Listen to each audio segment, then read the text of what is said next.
और चलिए अब रुक करते हैं प्रधानमंत्री मोदी कोविड-19 को लेकर मुख्यमंत्रियों से प्रेस कॉन्फ्रेंस कर रहे हैं। डिसिसिव कदम उठाने होंगे। कई जगह देखने को मिल रहा है कि मास्क को लेकर अब स्थानीय प्रशासन द्वारा भी उतनी गंभीरता नहीं दिखाई जा रही। मेरा आग्रह है कि स्थानीय स्तर पर गवर्नेंस को लेकर जो भी दिक्कत है उनकी पड़ताल, उनकी समीक्षा की जानी और उन दिक्कतों को सुलझाया जाना, ये मैं समझता हूं वर्तमान में बहुत आवश्यक है। ये मंथन का विषय है कि आखिर कुछ क्षेत्रों में ही टेस्टिंग कम क्यों हो रही है, क्यों ऐसे ही क्षेत्रों में टीकाकरण भी कम हो रहा है। मैं समझता हूं कि ये गुड गवर्नेंस की परीक्षा का भी समय है।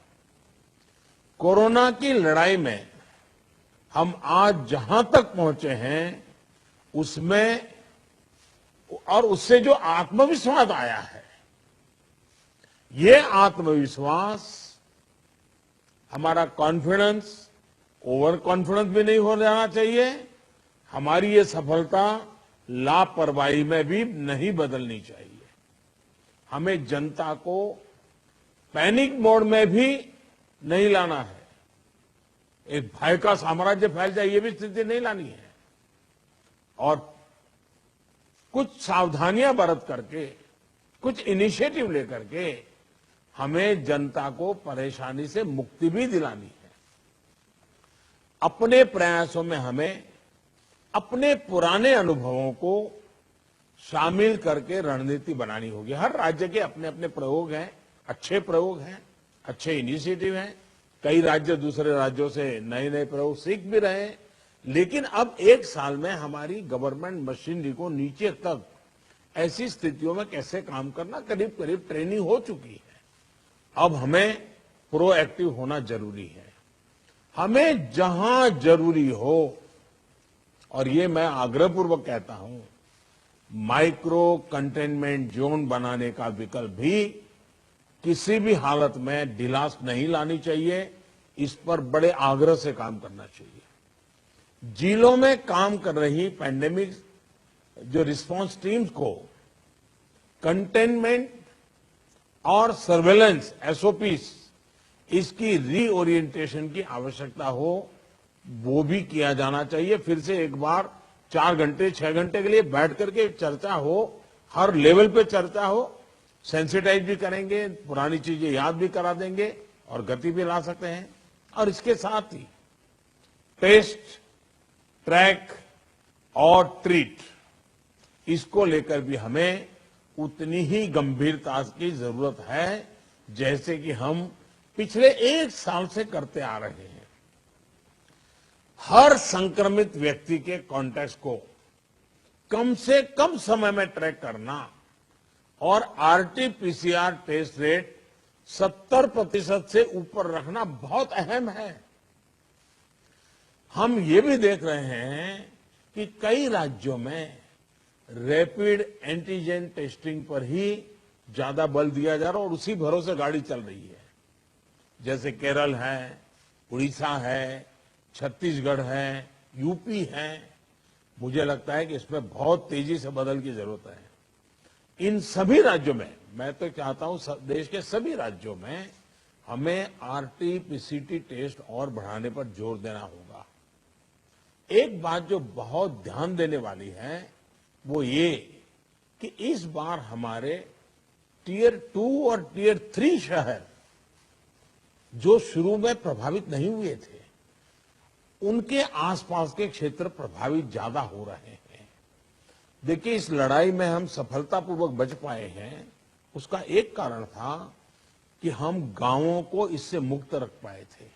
लेकिन टियर 2, टियर 3 सिटी पहुंचा तो इसको गांव में जाने से देर नहीं लगेगी और गांवों को संभालना, हमारी व्यवस्थाएं बहुत कम पड़ जाएगी।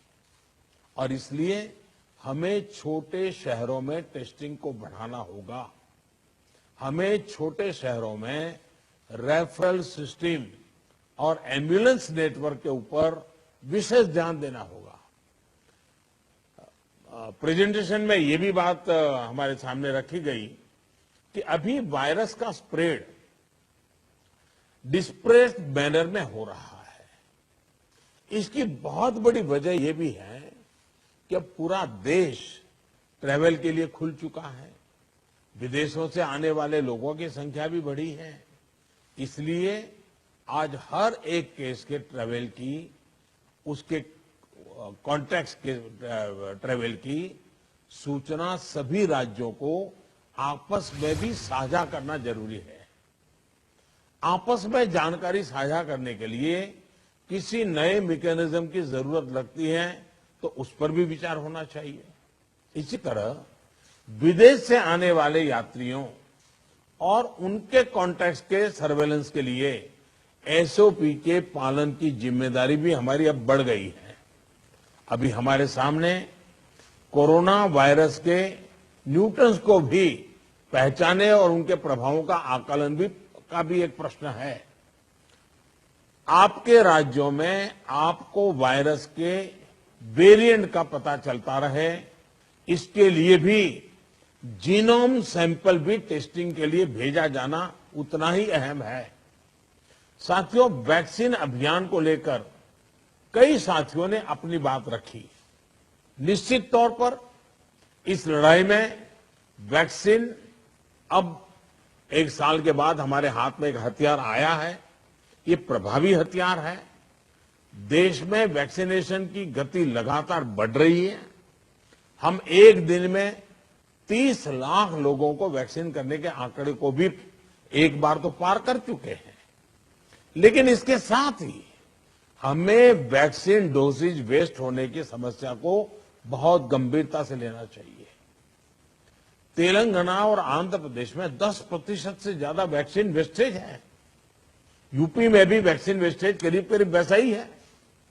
वैक्सीन क्यों वेस्टेज हो रही है, इसकी भी राज्यों में समीक्षा होनी चाहिए और मैं मानता हूं हर रोज शाम को इसके मॉनिटरिंग की व्यवस्था रहनी चाहिए और हमारी सिस्टम को प्रोएक्टिव लोगों को कांटेक्ट करके एक साथ इतने लोग मौजूद रहे ताकि वैक्सीन दे, वैक्सीन वेस्टेज न जाए, इसकी व्यवस्था होनी चाहिए। क्योंकि एक प्रकार से जितना परसेंटेज वेस्टेज होता है, हम किसी के अधिकार को बर्बाद कर रहे हैं। हम किसी के अधिकार को बर्बाद करने का हमें हक नहीं है। स्थानीय स्तर पर प्लानिंग और गवर्नेंस की जो भी कमियां हैं, उन्हें तुरंत सुधारा जाना चाहिए। वैक्सीन वेस्टेज जितनी रुकेगी, और मैं तो चाहूंगा राज्यों ने तो जीरो वेस्टेज के टारगेट से काम शुरू करना चाहिए। हमारे यहां वेस्टेज नहीं होने देंगे। एक बार कोशिश करेंगे तो इंप्रूवमेंट जरूर होगा। उतने ही ज्यादा हेल्थ वर्कर्स, फ्रंटलाइन वर्कर्स और दूसरे एलिजिबल लोगों को वैक्सीन की दोनों डोज पहुंचाने के हमारे प्रयास सफल होंगे। मुझे विश्वास है कि हमारे इन सामूहिक प्रयासों और रणनीतियों का अमल जल्दी ही हमें दिखाई देगा और उसका परिणाम भी नजर आएगा। अंत में मैं कुछ बिंदु फिर एक बार दोहराना चाहता हूं ताकि हम सभी इन विषयों पर ध्यान देते हुए आगे बढ़े। एक मंत्र जो हमें लगातार हम सबको कहना होगा, दवाई भी और कड़ाई भी। देखिए, दवाई मतलब बीमारी चली गई ऐसा नहीं। मान लीजिए किसी को जुकाम हुआ है, उसने दवाई ले ली, सब ली, लेकिन इसका मतलब ये नहीं है कि उसको ठंडी जगह पे बिना सुरक्षा के ऊनी कपड़े वगैरह पहने बिना वो चला जाए, बारिश में कहीं भीगने के लिए चला जाए। भाई ठीक है, तुमने दवाई ली है, लेकिन तुम्हें बाकी संभालना तो पड़ेगा ही पड़ेगा। ये हर हेल्थ का नियम है जी। ये कोई इस बीमारी के लिए नहीं है, ये हर बीमारी के लिए है। अगर हमें टाइफाइड हुआ, दवाई हो गई, सब हो गई, फिर भी डॉक्टर कहते हैं वे इन चीजों को नहीं खाना। ये वैसा ही है। और इसलिए मैं समझता हूं इतनी सामान्य बात लोगों को समझानी चाहिए। और इसलिए दवाई भी और कड़ाई भी, इस विषय में हम बार बार लोगों को आग्रह करें। दूसरा जो विषय मैंने कहा, आरटीपीसीआर टेस्ट को स्केल अप करना बहुत आवश्यक है ताकि नए केसेस की पहचान तुरंत हो सके। स्थानीय प्रशासन को माइक्रो कंटेनमेंट जोन बनाने की दिशा में हमें आग्रह करना चाहिए वो वहीं पर काम तेजी से करें, हम बहुत तेजी से रोक पाएंगे, ताकि संक्रमण का दायरा फैलने से रोकने में वो मदद करेगा। वैक्सीन लगाने वाले केंद्रों की संख्या बढ़ाने की आवश्यकता है। वो प्राइवेट हो, सरकारी हो, जितना, जैसा आपने मैप देखा होगा, वो आपके लिए भी राज्यवार भी बनाया, वो शुरू में जो ग्रीन डॉट वाला बताया था, और देखने से ही पता चलता है बहुत सारे इलाके हैं कि जहां लाइट ग्रीन लग रहा है, मतलब कि हमारे वैक्सीनेशन सेंटर उतने नहीं हैं और या तो एक्टिव नहीं है। देखिए, टेक्नोलॉजी हमारी बहुत मदद कर रही है, हम बहुत आसानी से डे टू डे चीजों को ऑर्गेनाइज कर सकते हैं। इसका हमें फायदा तो लेना है, लेकिन उसमें उसके आधार पर हमें इंप्रूवमेंट करना है।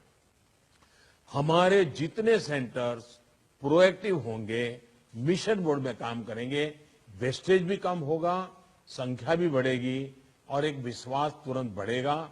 मैं चाहता हूं कि इसको बल दिया जाए। साथ ही एक बात हमें ध्यान रखनी होगी, क्योंकि ये वैक्सीन निरंतर प्रोडक्शन हो रहा है और जितना जल्दी हम इससे बाहर निकले, हमें निकलना है, अदरवाइज ये 1 साल, 2 साल, 3 साल तक खींचता चला जाएगा। एक मुद्दा है वैक्सीन की एक्सपायरी डेट। हमें ध्यान रखना चाहिए कि जो पहले आया है उसका पहले उपयोग हो, जो बाद में आया है उसका बाद में उपयोग हो।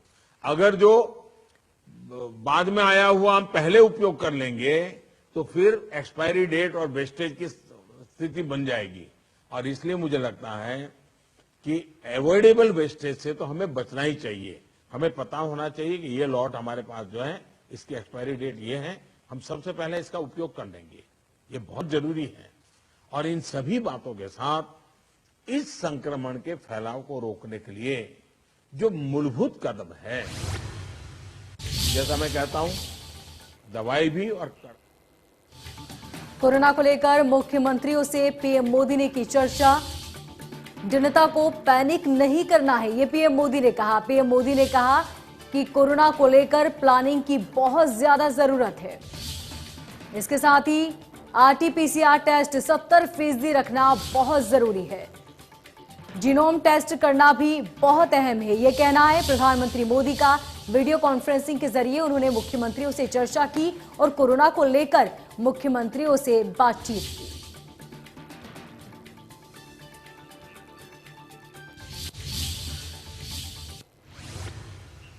मैं फिर एक बार आपके सुझावों का लिए धन्यवाद करता हूं। और भी जो सुझाव है आप जरूर भेजिए। जो हॉस्पिटल के विषय में जो आज चर्चा निकली है, आप 2-4 घंटे में ही सारी जानकारी दे दीजिए, ताकि मैं शाम को 7-8 बजे के आसपास मेरे डिपार्टमेंट के लोगों के साथ रिव्यू करके इसमें से अगर कोई बॉटलनेक है तो उसको दूर करने के लिए कोई आवश्यक निर्णय करने होंगे तो हेल्थ मिनिस्ट्री तुरंत कर लेगी और मैं भी उस पर ध्यान दूंगा। लेकिन मैं कहता हूं कि हम अब तक जो लड़ाई जीतते आए हैं, हम सबका सहयोग है। एक हमारा कोरोना वॉरियर का सहयोग है, उसके कारण हुआ है। जनता जनार्दन ने भी बहुत कोऑपरेट किया है जी। हमें जनता से जूझना नहीं पड़ा है।